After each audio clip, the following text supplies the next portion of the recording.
been trending this week, and the exciting thing about today's show is that it's now completed 1 year. We've had a great time and we'll be showing you the best moments of the year on the show tonight, but also the major trending story, Karva Chauth. As women in many parts of the country are drawn to the moon, we ask if the festival is a bit sexist. That's coming up in just a bit. But first, the other trending story of the week. What happened when Narendra Modi made fun of Minister of State Shashi Tharoor's wife Sunanda? It became a verbal volley between the two, and then others joined in.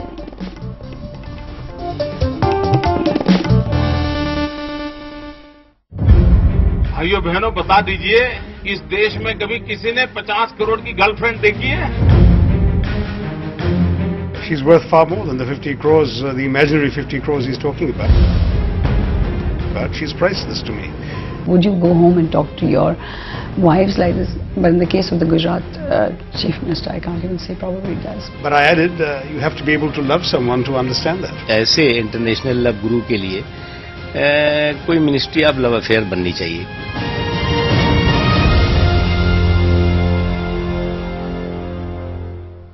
That dominated headlines all week. Now for our main focus on the show. For those who don't know, Karva Chauth is a festival that women in various parts of the country mark by fasting all day and only eating once they see the moon. Why do they torture themselves? Because they think this will give their husbands a long life. It's become the subject of lots of ribbing online.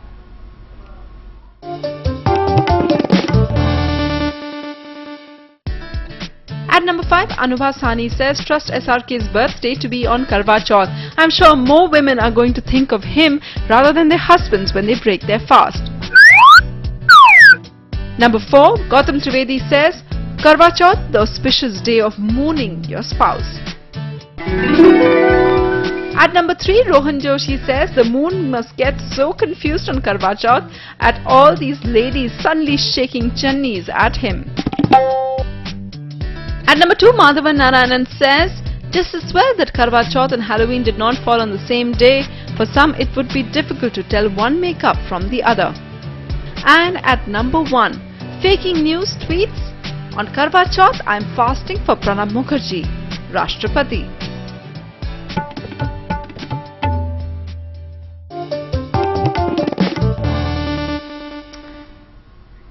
So that's what we're discussing. Is Karva Chauth regressive? Our guests on the show for that, we have joining us from Mumbai, we have Shaina NC, who's a designer and she's also the BJP spokesperson. She keeps Karva Chauth, and also Atit Rajpara and Kanika Gehlot will also be joining us. Kanika Gehlot, the weekend editor of Hindustan Times. Let's go across now.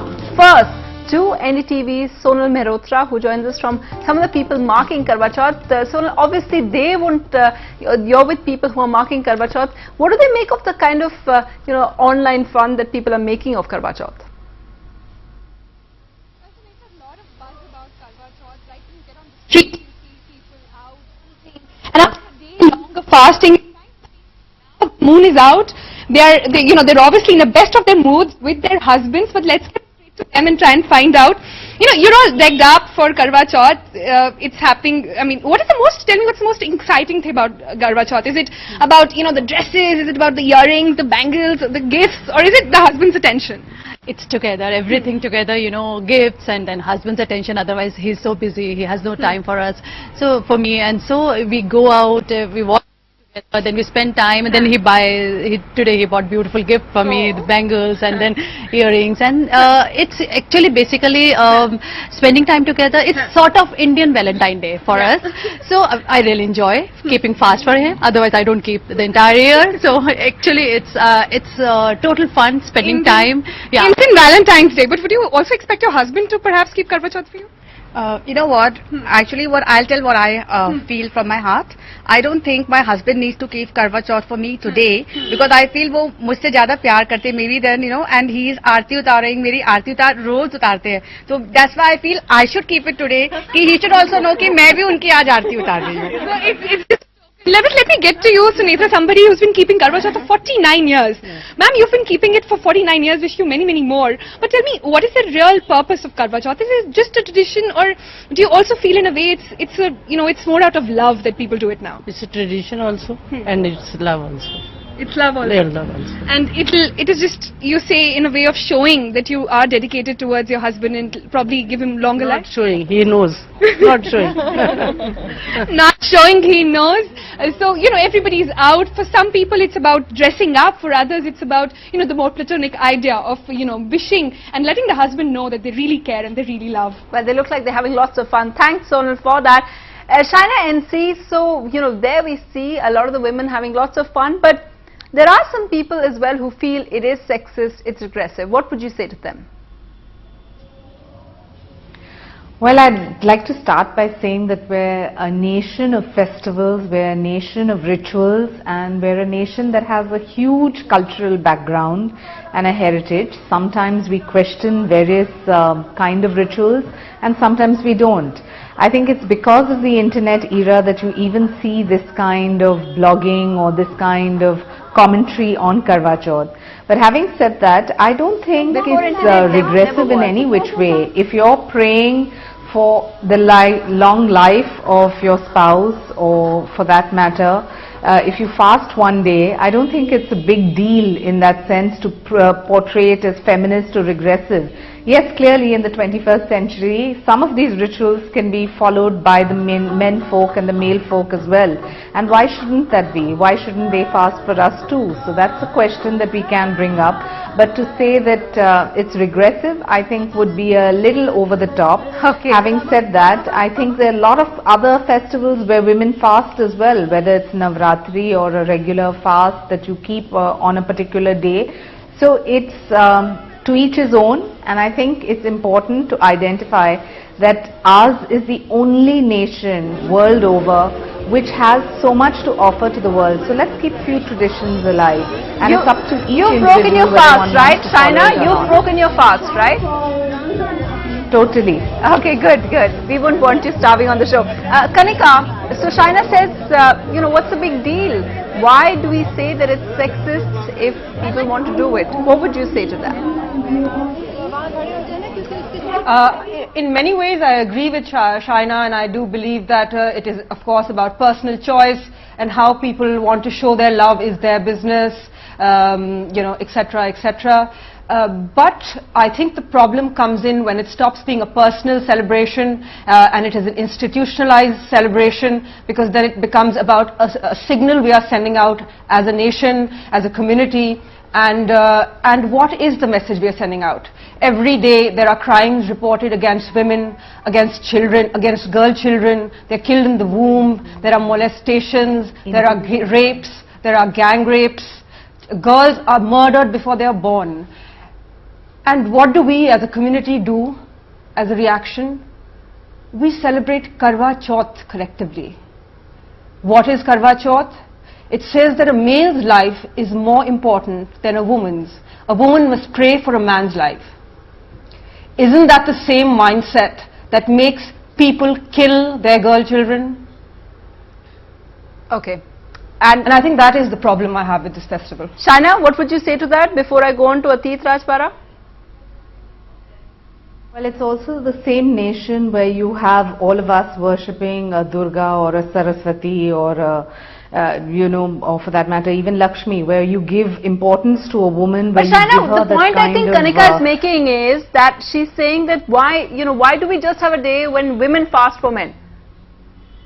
You know, there's no day that the men fast for their wives. No, it's high time. I think it should be both ways, and it should be an option. No, but and a that's choice not going to start. They're not going to voluntarily start it. So why don't we stop doing it? The point is, why do you have a ritual? Why do you, for that matter, celebrate a Diwali or a Ganpati or any festival in our country? Because it's equal for all. Why do we fast during Navratri? There's so many things that you could question. There's so many issues that you could lead to which you feel are feministic. But I don't think it's a question of feministic or not. It's an individual choice. Okay. And in the 21st century, and clearly in this era, you have to have your choice to decide as to what you'd like to do. Okay. And if you choose to fast on a particular day, one day in a year, I don't think it's a big deal. Kanika? Yeah, no, you know, there are two things. One, you know, you cannot equate, are you equating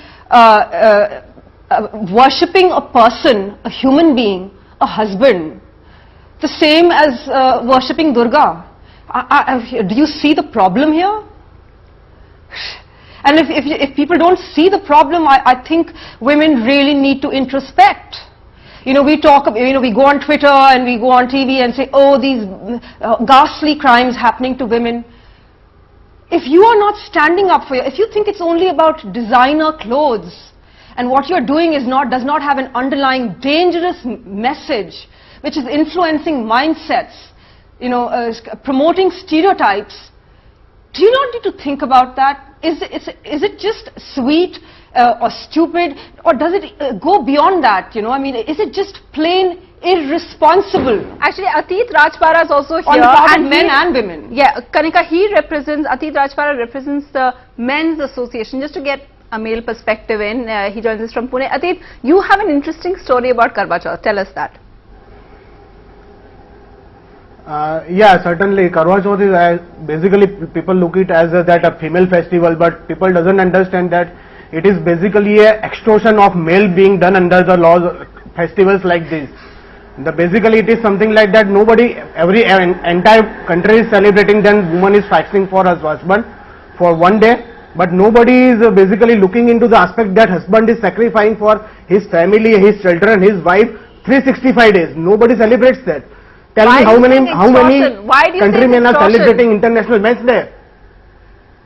Yeah, I will tell you one of the interesting story of my personal life. 6 years back, my wife had a fast and she wanted some expensive gift from me. She threatened me that I will break the fast and you will die. Then? So this. Okay, Shaina, we seem to be having some problem with this, but really there are other women as well. You know, we've been speaking to some women and they said that it's, you know, they get nice presents from their husbands. So that doesn't sound like a very noble or a loving thing to do, you know, do it for the sake of presents.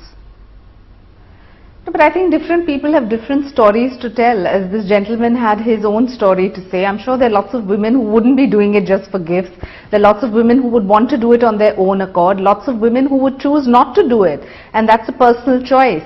Having said that, I think that, you know, in this chauvinistic Shaina, society those news that we reports live in, which are, the papers are full of news reports of women getting 1,000 or 1,500 rupees mehendi done, or some people, I mean, these were newspaper reports saying that they also got, some women got plastic surgery done before Karva Chauth. So, does that sound normal to where this is going? Not to me, but there are a lot of women in society today who are very smitten by the glamour industry and who would choose this as one kind of an excuse. But what do we do in Indian weddings also is worth introspecting about. Aren't we doing things which are similar? So if it is a nation which believes in celebrating, I don't think it's something that you need to shun or sit on judgment and say that this is right or this is wrong. Okay. We could let everyone lead their own lives the way they choose to. Speaking of sitting on judgment, you have the internet world which comments on everything and everything. Kanika, actually, I just wanted to ask you, what do you think? You know, a lot of people were saying that they're not forced to do this. Their husbands tell them not to do it, but they really want to. Do you think it's a matter of choice, or is there kind of like a societal pressure that you feel that you have to do it even if you're working, you have to keep a fast? Yes, I'm glad you brought that up, Sunetra, because I think the thing that bothers me most, and I think which is most worrying, is this sort of form of self-sexism being practiced by these modern women. You see, I totally can understand how somebody who's, who's a child, of course, she's helpless, she can't stand up against the injustices, the huge injustices that are done to them, to these girls. But when women who can afford to, who are educated, who can see where these mindsets are coming from, who have suffered in some way or the other themselves, who've seen people around them suffer, that is something that I think is, Sunetra, at some point, I understand it's a festival, sentiments, I find that unforgivable. That without thinking about it, you can actually help perpetuate these standards that people have. The self-sexism where you yourself are doing it. So that you're I think. I just wanted to find out if Atit is back with us. Can he tell us what happened about the thing? But I'm told that his line wasn't working at all. But Shaina and see, I just wanted to ask you that do you think it's okay whether, you know, if it's a choice, what some of the issues that Kanika has brought up, that you think it's okay if the men start doing it, you think that that would make it okay if the men and women both fast? Sure, to each his own. And as I said, you know, to sit here on judgment and say this particular ritual is feministic or regressive is hardly an opinion that you, me and a couple of others can form. It is the beauty of a country like India is its unity and diversity, where you have amalgamation of various sorts of people, different cultures, and everyone choosing to perform the ritual of their choice or follow the particular celebration of their choice. So I don't think that it's all very well to equate this with dowry deaths and you know. I believe Atit is there. I believe Atit is there. I just wanted to ask him if his wife is still keeping Karva Chauth. Atit, are you giving presents to her? Is she still keeping Karva Chauth? Yeah. Just let me come back to the point that somebody was speaking. As I don't have TV or my line is very weak.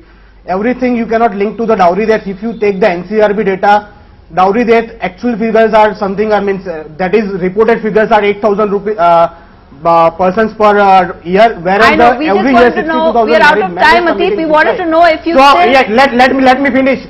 Let me come to your point, that if Karva Chauth is really working, then why the more and more married men is committing suicide? The second thing is, does the South Indian men live more because they don't celebrate the Karva Chauth? Do they live more? No. They have an equivalent festival, a very good makeup on the society and mockery on the man. Okay. Okay, you made your point, Atit Rajpara, Kanika Gehlot, Shaina NC, and I believe. Let me ask you, your jury only. Yeah. Yes, go ahead, Atit.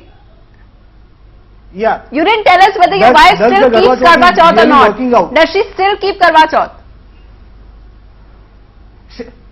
I told you already, she threatened me that I will break the fast and you will die. Isn't it a mockery of me, myself? Okay. If she breaks the fast, my life will be in danger. Okay. That was 6 years back. Alright then, Atit Rajpara, good luck to you. Kanika, Shaina NC, thanks very much for joining us. And of course, as Shaina NC said, there are two different opinions over there, but to each their own. Just a point of view and something for you to think about. Still ahead, trending this week is now a year old. We'll bring you some of the highlights. Stay tuned.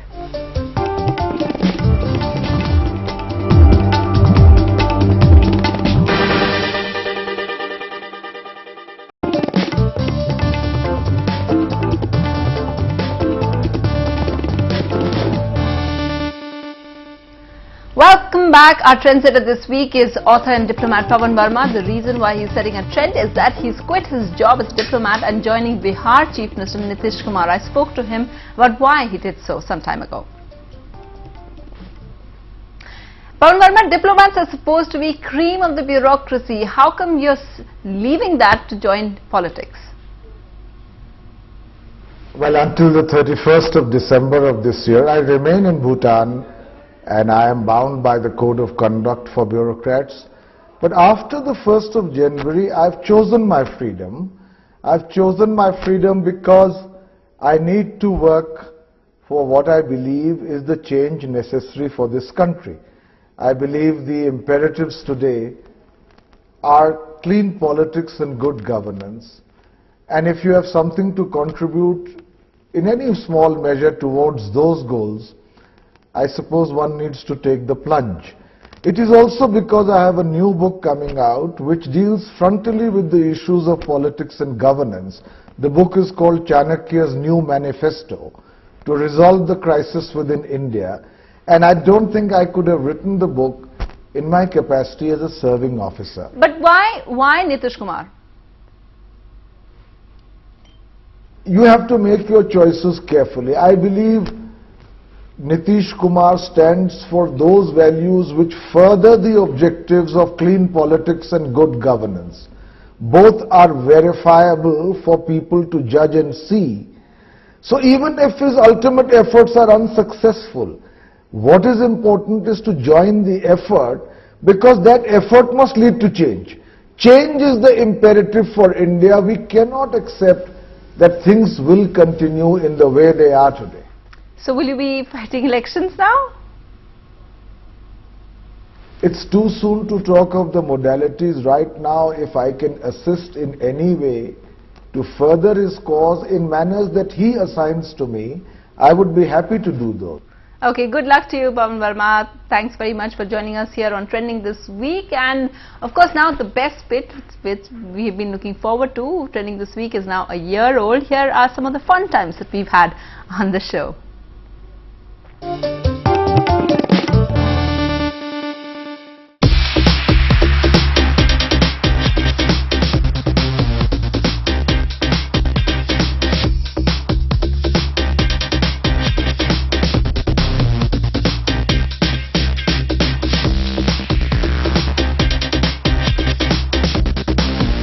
Trending This Week completes the year. There have been many moments that I want to share, but my favorite was when Sri Devi was our trendsetter.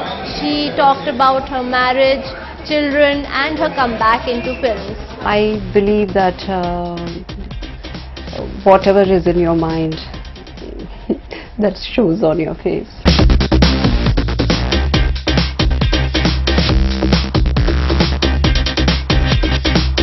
My favorite moment was when we did a package on the most trending song last year, the Kolavari tea song. Idli is served in Delhi and butter chicken in Chennai, and we have Odissi danced in Bangalore, and you have Kathakali danced in Kolkata, and you have South Indian actors coming to the north and North Indian actors going to the south. Trending This Week has completed 1 year and we're all extremely happy. My favorite person on the show was Sachin Pilot, who spoke about his marriage, his political career and his being commissioned to the army as an officer. Did you actually want to join the army because you wanted to look good in uniform? Your wife suggested it? No, she compliments me anyway, whether uniform or not.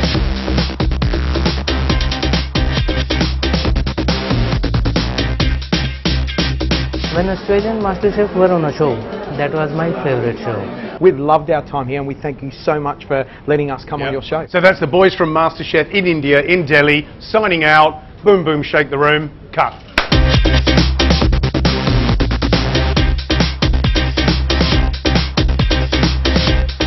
My best practice was when Imran asked me to talk about the picture. Entertainment, entertainment, entertainment.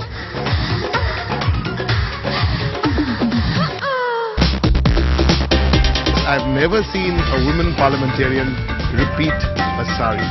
Always a different color.